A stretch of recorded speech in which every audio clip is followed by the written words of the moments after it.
Dear students, now we are going to start the derivation of Ohm's law on the basis of free electron model or drift velocity. Means drift velocity के basis पर हम लोग यहाँ पर Ohm's law के को create करेंगे. Means Ohm's law का जो डेरिवेशन है R equals to V upon I, उसको प्रूव करेंगे. Let L be the length and A be the cross section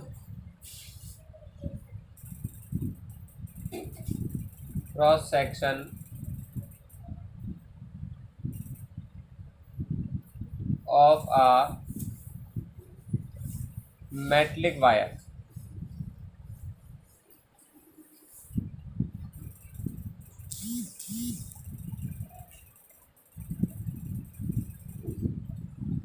Metallic wire. Then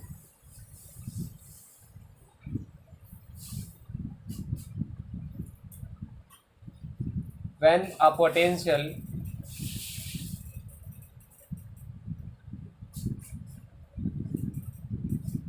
difference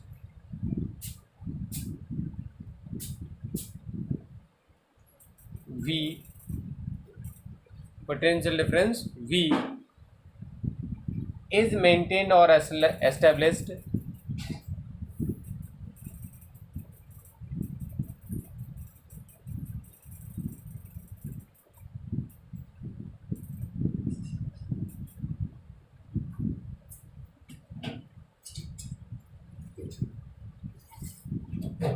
across its ends.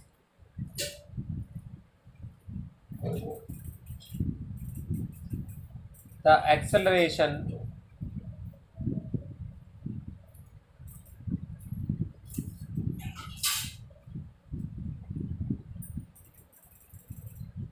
experienced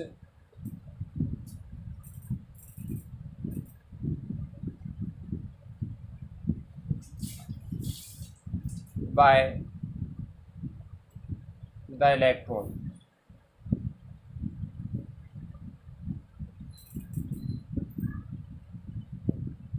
of mass m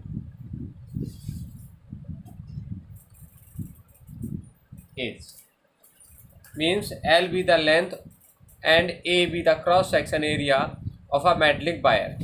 When a potential difference V is maintained across its ends, यानी जब हम L लंबाई के एक cross section area वाले किसी metallic wire में potential difference V establish करते हैं between two ends of the conductor, then the acceleration experienced by the electron of mass m.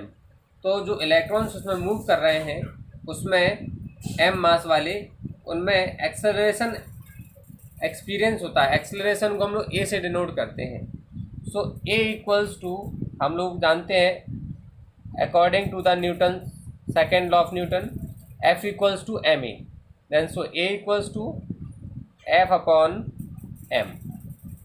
A equals to F upon m, and you know that F equals to होता क्या है, QE. F equals to होता है हमारे पास QE, but Q की value इधर क्या है हमारे पास, और एक F equals to होता है. अब यहाँ पर small e and capital E, small e into capital E.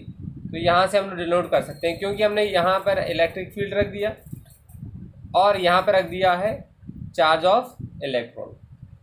तो F इक्वल्स टू हम वैल्यू पुट कर रहे हैं यहाँ पर E into E, small e into E, where E is the charge of electron and capital E is establish electric field in the conductor.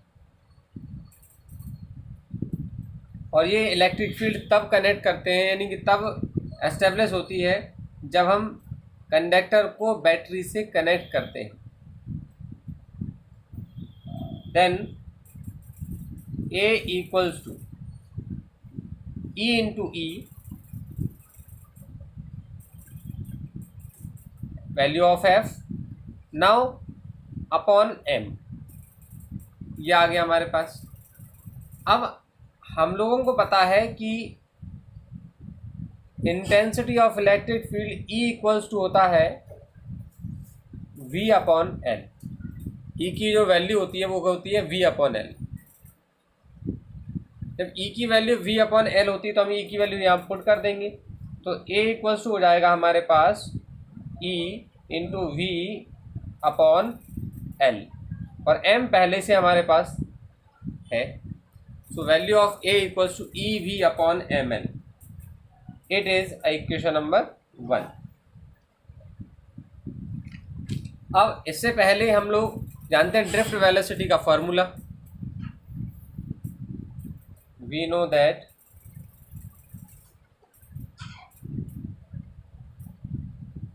Drift velocity of charge particle यानी electron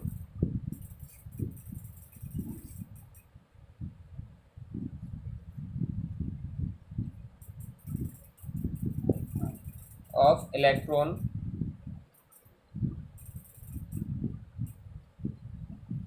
in conductor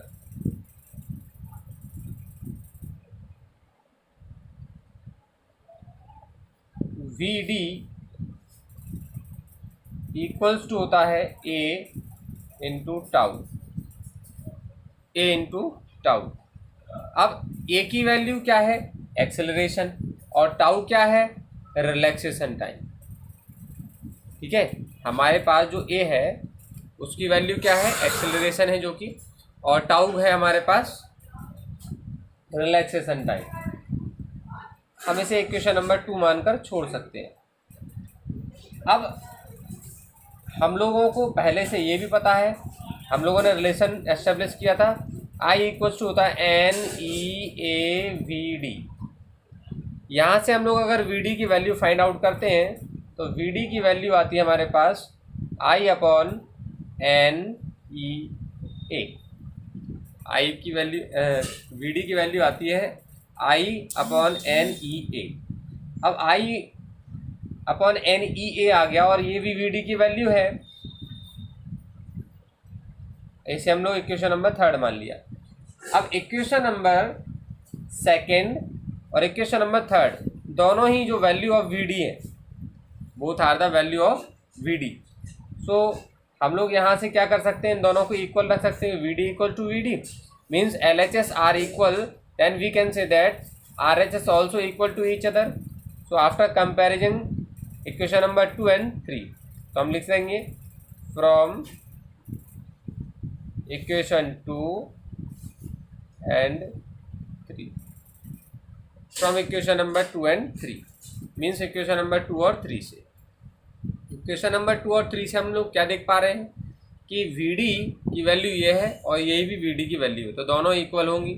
तो A tau equals to I upon NEA,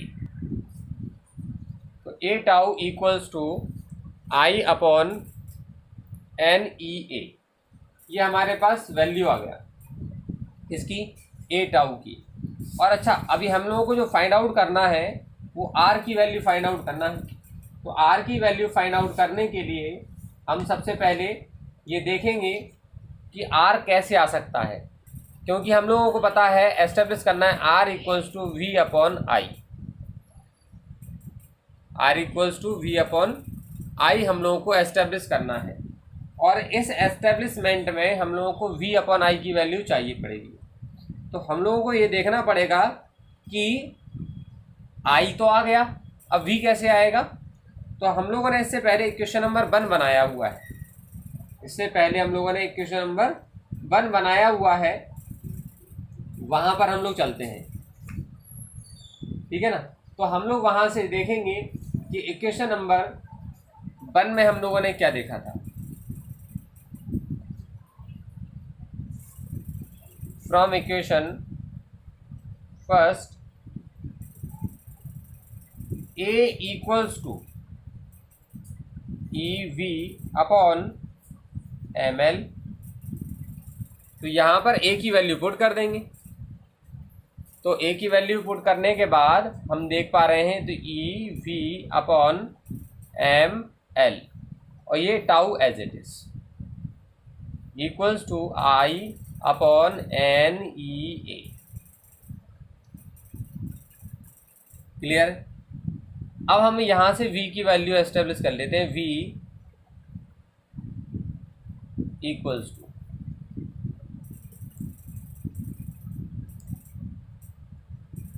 ये क्या हो गया हमारे पास I और ML इसके इनटू में जाएगा तो जाएगा ML upon E tau NEA। तो N as it is E का मल्टीप्लाई E में होगा तो NE स्क्वायर A टाउ। ये हमारे पास रिलेशन आ गया। V की value I into ML upon NE square A tau. अभी हम लोगों को ये कांस्टेंट मिल गया क्योंकि हम लोगों को तो ज़रूरत इसकी बात की है कि कैसे हम लोग, क्योंकि ओम्स लॉ कहता है सबसे पहले हम यहाँ पर एस्टेब्लिश करने जा रहे हैं ओम्स लॉ। तो सबसे पहले हमें ओम्स लॉ के बारे में पता होना चाहिए। ओम ने अपने इस लॉ में कहा था कि if any conductor in any conductor the physical state of the conductor do not change, यानी कि किसी भी कंडक्टर की फिजिकल स्टेट में कोई चेंज ना किया जाए, मीन्स उसकी लेंथ ना बढ़ाई जाए, उसके क्रॉस सेक्शन एरिया ना बढ़ाया जाए। तो जब लेंथ नहीं बढ़ाई जाएगी तो लेंथ कांस्टेंट रहेगी, क्रॉस सेक्शन एरिया ना बढ़ाया जाए तो कांस्टेंट रहेगा, मास भी नहीं इंक्रीज करना है। और जब मास इंक्रीज नहीं होगा, लेंथ इंक्रीज नहीं होगी, क्रॉस सेक्शन इंक्रीज नहीं होगा, तो इस प्रकार से वो कांस्टेंट रहने वाला है। ठीक है। तो अब हम कह सकते हैं कि ये ऑल क्वांटिटीज़ आर क्या है, कांस्टेंट है, उसके टेम्परेचर भी नहीं बढ़ाना है, तब हम इसे कांस्टेंट मान सकते हैं। तो V, अब जैसे ही हम लोग कांस्टेंट हटाते हैं तो प्रोपोर्शनल टू का साइन लगाते हैं, तो V प्रोपोर्शनल टू I और ये हमारा कांस्टेंट हो गया R। R equals to, now we get ML upon NEA square tau. जब ओम के नियम को एस्टेब्लिश करने जा रहे हैं, ओम्स लॉ को एस्टेब्लिश कर रहे हैं, तो हम लोगों को पता है ओम्स ने ये कहा था कि whenever we connect the battery with a conductor the potential difference establish in the conductor between the ends of the conductor if the physical state of the object didn't change, means the length of the conductor means and cross section area, temperature will not be changed. In that condition the potential difference is directly proportional to the flowing current between the ends of the conductor. So we can say that V is proportional to I। ये हम लोगों ने establish कर लिया। अब यहाँ पर जो इसके अलावा जो हम लोगों ने देखा कि ML upon NE square A tau, ये क्या है हमारे पास कांस्टेंट। तो उस कांस्टेंट को हमने क्या कह दिया R। What is R? You know very well, it is resistance. Resistance का मतलब होता है प्रतिरोध। मीन्स एक ऐसी फिजिकल क्वांटिटी जो इस फ्लोइंग करंट में क्या करे, उसके फ्लोइंग पावर को रोकने के लिए, यानी कोशिश करे अपोज करने की। Means the oppose the path of the flowing current, so it is called resistant. Means resistance की डेफिनेशन भी आपको पता होना चाहिए। क्या? Resistance is a physical quantity which always oppose the flowing current, so it is resistance. Resist means रोकना. Then we can say that proportional to का sign हम लोग हटाएंगे तो एक कांस्टेंट लगाएंगे और उस कांस्टेंट को हम लोग R कहेंगे. So R into I. Then R equals to V upon I. It is Ohm's law on basis of drift velocity.